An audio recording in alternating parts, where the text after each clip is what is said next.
एक धनी व्यापारी था। उसका बड़ा कारोबार था। वह चाहता था कि जिस तरह मेरे पास इतना धन रुपया पैसा है, इसी तरह मेरे आगे आने वाले पीढ़ी के पास भी रहना चाहिए। मगर उसके परिवार में व्यापारी इतना कोई मेहनती नहीं था। व्यापारी सोचता है कि क्यों ना मैं ही कमा कर रख दूं, जिससे आगे आने वाली पीढ़ी के पास भी इतना ही धन रहे।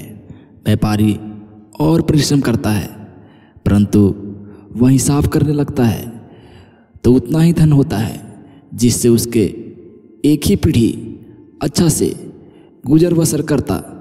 फिर व्यापारी सोच में पड़ जाता है। वह अब चिंतित रहने लगता है। एक बार की बात है, किसी ने व्यापारी से ये कहा कि तुम्हारे चिंता का हल एक ही व्यक्ति कर सकते हैं। व्यापारी ने उस व्यक्ति से पूछा, वह व्यक्ति कौन है? तब व्यक्ति बोलता है कि बगल के गांव में महात्मा बुद्ध आए हुए हैं, वही तुम्हारी चिंता का हल कर सकते हैं। व्यापारी अगले दिन नहा धोकर महात्मा बुद्ध के पास जाता है और कहता है, गुरुदेव, मुझे एक बात की चिंता हमेशा सताती रहती है, उसका हल आप मुझे बताएं। महात्मा बुद्ध कहते हैं, कौन सी बात है, तुम मुझे निसंकोच बोलो। व्यापारी कहता है, प्रभु, मैं चाहता हूँ कि जिस प्रकार मैं अमीर और धनी हूँ, उसी प्रकार मेरी आने वाली पीढ़ियाँ भी अमीर और धनी रहे। मैं चाहता हूँ कि मैं ही इतना धन जमा कर दूँ कि जिससे आगे आने वाली पीढ़ी को काम करना ना पड़े। तब महात्मा बुद्ध कहते हैं कि ठीक है, हो जाएगा, परंतु एक काम करना होगा। व्यापारी बोलता है, बोलिए गुरुदेव, क्या करना होगा? फिर महात्मा बुद्ध कहते हैं कि गांव के बाहर एक कुटिया है, उस कुटिया में तुम्हें एक दिन के भोजन का सामग्री पहुंचाना होगा। व्यापारी कहता है, ठीक है गुरुदेव। व्यापारी भोजन की सामग्री लेकर उस कुटिया में जाता है और देखता है कि एक बूढ़ी सास और एक बहू थी। बहू रसोई घर में खाना पका रही थी और सास बैठी थी। बहू को देख व्यापारी ने भोजन के सामग्री को देता है और कहता है कि मैं इस शहर का सबसे अमीर व्यापारी हूँ और आपके लिए एक दिन का भोजन के सामग्री लाया हूँ, आप इसे रख लें। तब बहू व्यापारी से कहती है कि मेरे पास आज का भोजन का सामग्री है, इसलिए मैं नहीं लूँगा। तब व्यापारी कहता है, ठीक है, आज के लिए नहीं तो कल के लिए आप इसे रख ले। फिर बहू बोलती है, नहीं, कल का कल देखा जाएगा, हम लोग कल के लिए इकट्ठा करके नहीं रखते, इसलिए मैं आपका सामग्री नहीं ले सकती। व्यापारी को समझ में आ गया कि जब ये लोग एक दिन का खाना नहीं रख सकते तो मैं भला कैसा इंसान हूँ जो पीढ़ी के बारे में सोच सोच कर चिंतित हूँ। व्यापारी वहाँ से लौट आता है और अगले दिन फिर महात्मा बुद्ध के पास जाता है और कहता है कि गुरुदेव, आप जो मुझे समझाना चाहते थे वो मैं समझ गया हूँ, लेकिन क्या आप मुझे विस्तार से बताएंगे कि चिंता होती क्या है और यह कैसे पैदा होती है तथा इसका निवारण क्या है? महात्मा बुद्ध कहते हैं, कल के लिए की जाने वाली चिंता कल को बदले या ना बदले, परंतु आज की खुशी को जरूर छीन लेती है। चिंता एक ऐसी मानसिक बीमारी है जो हमारे जीवन में हर तरह से खुशी छीन लेती है और हमारे जीवन को नीरस बना देती है। चिंता वास्तविक अस्तित्व नहीं होता। चिंता एक ऐसा भाव है, ऐसा विचार है जो आने वाले भविष्य के डर से पैदा होता है। जिन चीज़ों के ऊपर हमारा कोई नियंत्रण नहीं, जिनके लिए हम कुछ नहीं करते, उन सब चीज़ों के बारे में बार बार सोचना ही तो चिंता है। तब महात्मा बुद्ध व्यापारी से कहते हैं कि जरा एक बार गहराई से सोचकर देखो कि जिन चीज़ों का नियंत्रण नहीं, जिसे तुम चाहकर भी नहीं बदल सकते, उन चीज़ों के बारे में तुम नहीं सोचो तो क्या बिगड़ जाएगा। यह सुनकर व्यापारी कहता है कि गुरुवर, आपके कहने का अर्थ ये है कि हम किसी भी चीज़ या घटना के बारे में सोचना ही छोड़ दें। तब महात्मा बुद्ध कहते हैं कि जीवन में जो समस्या आई है और आने वाली है, इसका समाधान निकालना हमारे बुद्धि का धर्म है, परंतु उस समस्या के बारे में बार बार सोचना ये मानसिक बीमारी है। जब हमारा दिमाग किसी एक घटना में अटक कर रह जाता है और उसी के बारे में पूरा दिन सोचते रहता है, ये हमारा जीवन से सारा खुशी, सारा चैन छीन लेता है। चिंता करने का सीधा सा अर्थ हुआ कि जो हमारे जीवन में हुआ नहीं, उसके बारे में व्यर्थ ही सोचते रहना। महात्मा बुद्ध ने व्यापारी की तरफ इशारा करते हुए कहते हैं, आखिर सोच सोच कर तुम क्या बदल लोगे? और अगर तुम सोचते नहीं हो और उस चीज़ों पर काम करते हो तो तुम कुछ ज़रूर बदलाव ला सकते हो। अगर तुम बार बार उस घटना के बारे में सोचना छोड़ दोगे तो कुछ नहीं बिगड़ने वाला। तो तुम क्यों सोचते रहते हो? एक ही बात के बारे में क्यों अपने जीवन की खुशी और शांति को अपने ही हाथों उजाड़ रहे हो? लोग जिन घटनाओं के बारे में सोच सोच कर चिंतित होते हैं, अधिकतर लोग के जीवन में वो घटनाएं घटती ही नहीं।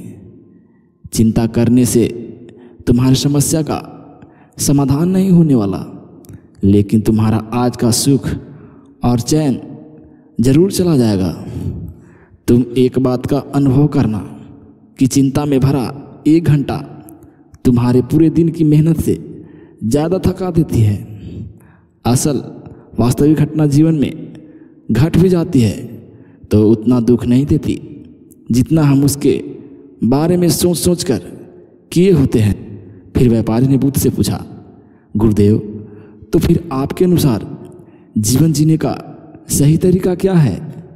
तब महात्मा बुद्ध कहते हैं कि बीते हुए कल के दूसरा नाम है पश्चाताप, उदासी, और भविष्य का दूसरा नाम है संघर्ष। अगर आज हमारे मन को कोई इच्छा है और पूरी नहीं होती है तो मन भविष्य की योजनाएं बनाने लगता है। भविष्य में सारी इच्छाएं पूरी होगी ऐसा सोचने लगता है, लेकिन जीवन न तो भविष्य में है और न तो अतीत में। जीवन तो इस पल का नाम है, अर्थात इस पल का अनुभव ही जीवन का अनुभव है। और हम ये सब जानते हुए भी इस सत्य से अनजान बने रहते हैं। या तो हम बीते हुए यादों में खोए रहते हैं या आने वाले समय का योजना बनाते रहते हैं और हमारा जीवन इसी तरह बीत जाता है। सिर्फ एक सत्य हम अपने जीवन में उतार लें कि ना तो हम बीते हुए कल को बदल सकते और नहीं आने वाले कल को देख सकते हैं। हम तो पूरे धैर्य और साहस के साथ उसे स्वागत कर सकते हैं। तो क्या ऐसा करने से हमारा जीवन का हर क्षण खुशियों से नहीं भर जाएगा? व्यापारी ने कहा, गुरुदेव, बात तो आप ठीक कह रहे हैं, लेकिन कोई कुछ भी कर ले चिंता तो होती है।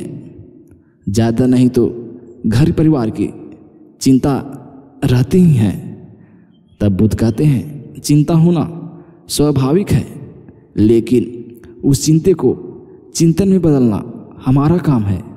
चलो मैं तुम्हें एक बात स्मरण कराता हूँ, और तुम उसे पहले से जानते भी हो। यह संसार तुम्हारे आने से पहले भी था और तुम्हारे जाने के बाद भी रहेगा। तुम्हारा घर, परिवार, समाज तुम्हारे आने से पहले भी था और तुम्हारे जाने के बाद भी रहेगा। तुम्हारे आने और इस दुनिया से जाने से ज़्यादा बदलाव नहीं आया।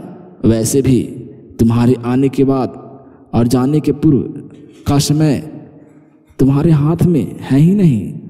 तुम्हारे हाथ में है तो केवल वो समय जिसे तुम अभी जी रहे हो, वो समय जिससे अभी तुमसे बात कर रहा हूँ और तुम मुझे सुन रहे हो।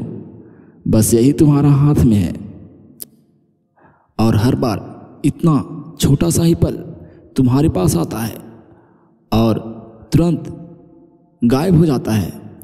तो तुम इस पल को क्या करोगे? चिंता करके इसे बर्बाद करोगे? तो मैं तो कहूँगा हर इंसान को चिंतन करना चाहिए इस बात को कि कैसे इस समय को अधिक से अधिक महान कार्य कर सके, कैसे दूसरों को खुशियाँ दे सके। ध्यान रखना, चिंता इंसान को चिता तक ले जाती है और चिंतन उसके मन को सोना बना देती है। व्यापारी ने बुद्ध से कहा, गुरुदेव, मैं आपकी बात समझ गया कि हमें जीवन ज़्यादा गंभीरता से नहीं लेना चाहिए। इसे पूरी ऊर्जा और आनंद के साथ वर्तमान में जीने की कोशिश करनी चाहिए। व्यापारी ने फिर प्रश्न किया कि गुरुदेव, अगर कोई इंसान चिंता से घिर चुका है तो वो इससे बाहर कैसे आएगा? महात्मा बुद्ध कहते हैं कि क्या तुम कभी बड़ी सुरंग से बाहर निकले हो? कितना भयानक अंधकार होता है। उस सुरंग के अंदर हमेशा यही डर लगा होता है कि अगर इसके अंदर फंस गए तो क्या होगा, कैसे निकलेंगे इस सुरंग से। लेकिन ध्यान से देखने पर सुरंग चाहे कितनी भी लंबी क्यों न हो, लेकिन दूसरी तरफ प्रकाश होता ही है और उस प्रकाश तक वही पहुंच पाता है जो उस सुरंग को पूरा रास्ता तय करके दूसरे द्वार तक पहुंचता है। इसी प्रकार हम लोग निराशा और दुख के काली सुरंग में फंस जाते हैं, जहां से बाहर जाने का रास्ता नहीं दिखाई पड़ता और ऐसा लगने लगता है कि अब हमारा जीवन ऐसे ही समाप्त हो जाएगा। लेकिन ऐसी स्थिति में उस सुरंग के भांति आशा का प्रकाश उसे ही मिलता है जो निरंतर आगे बढ़ते रहता है, जो लगातार प्रयत्न करते रहता है। अगर ऐसी स्थिति अगर जीवन में भी आए तो रुकना मत, तुम्हें सफलता जरूर मिलेगी। अब तक व्यापारी की सारी बात समझ में आ चुकी थी और बुद्ध को धन्यवाद दिया और वहाँ से चला गया।